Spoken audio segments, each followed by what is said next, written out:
Democrats reportedly are planning to issue a wave of subpoenas in their impeachment push, as President Trump says he would cooperate if he gets a fair shake, and predicts that the fight will end up before the nation's highest court. We wrote a letter yesterday, and probably ends up being a big Supreme Court case. Maybe it goes a long time, I don't know. But the Republican Party has been treated unbelievably badly and unfairly by the Democrats. Joining me now, former federal prosecutor Robert Ray, who served as independent counsel during the Whitewater investigation. Robert, good to see you today. Nice to be with you.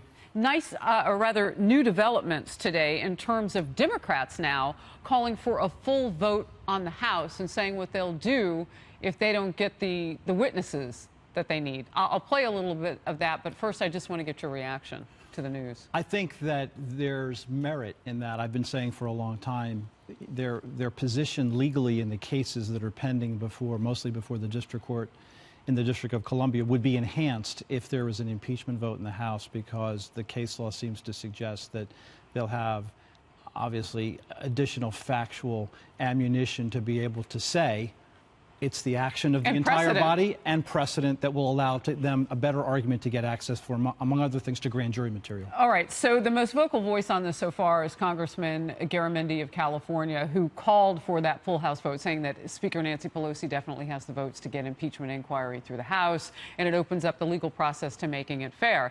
But then he issued a threat to those witnesses that do get called. He says he has a solution if they don't talk. I think it's time to call in the sergeant-at-arms, march them off to our little jail, which we do happen to have in one of the rooms of the Capitol, and let them sit there and cool off for a while. I would use the full power, and among that is this question of inherent rights of the Congress to hold people. I think we ought to be prepared to go all out on this. Wow.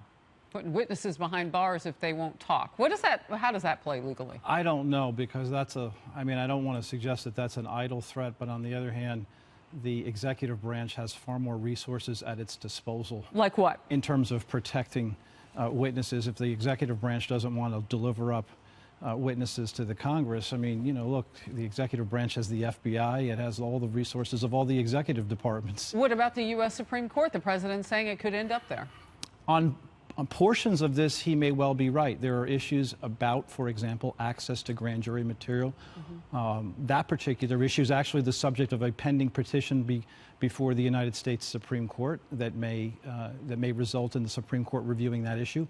There are issues currently pending with regard to access to the president's tax returns in connection with, directly and then also indirectly regarding the emoluments cases that are pending before three circuit courts in the United States, any one of which may ultimately be ripe eventually for review by the Supreme Court. So the president is right in part about that. There are issues about the pendency of this impeachment inquiry and the efforts by the House of Representatives that may well land before the Supreme Court. Right, and we know with the new appointments on the Supreme Court what that could look like politically for the president. We don't have tea leaves at this point. Yeah, nor do we know when, in fact, that would actually make it there. Even if these things are dealt with on an emergency basis, you have to say to yourself, well, how long would that take before there would actually be a decision in connection with those matters? Democrats saying that this impeachment inquiry all tipped off by that phone call between our president and Ukraine's president. This hitting the Associated Press wires just moments ago.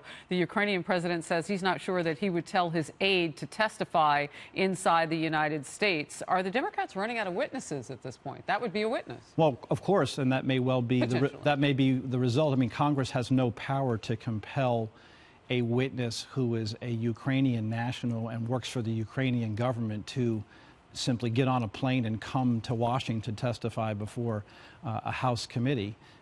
Only if Ukraine voluntarily delivered that person up to the United States would the House have any, exercise any ability or jurisdiction over that individual to testify. All right. Robert Ray, always good to have you. Thanks for having me, Harris. Thank you.